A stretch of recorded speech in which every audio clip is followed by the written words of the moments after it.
এয়া ভণ্টিজনী ঘৰ আহি পাই গ'লোহি আৰু তাই ঘৰখন খুব ধুনীয়াকৈ সজাইছে দেই। এয়া তাই কেক কাটিবলৈ হৈ গ'ল। কেক কাটিছে তাই মানুহজনৰ লগত।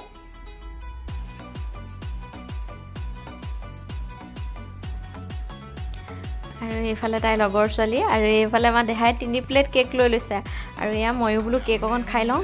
কেকটো কিন্তু বিৰাটেই টেষ্টি আছিলে দেই খাবলৈ, খুব ধুনীয়া কেকটো আছিলে। আৰু ময়ো কেক খাই ল'লোঁ। আৰু এইফালে কিবা আলোচনাত লাগি আছে তাই। এইফালে খাবলৈ বুলি আহিছোঁ, মোৰ দেৰি হৈছে। আৰু এইফালে খোৱাত আছিলে চিম্পুল পোলাও, ৰঙালাও পকৰি আৰু চিকেন গ্ৰেভি, চিকেন। আৰু ইমান ধুনীয়াকৈ বনাইছে নহয় খানাটো, বিৰাট টেষ্টি লাগিলে খাই। এইফালে মই যাবলৈ হৈ গ'ল, মই দেহাক যাওঁ বুলি ক'লে তাক সি চকু ডাঙৰ কৰি দেখুৱাইছে। আজিলৈ ইমানেই, বাই বাই।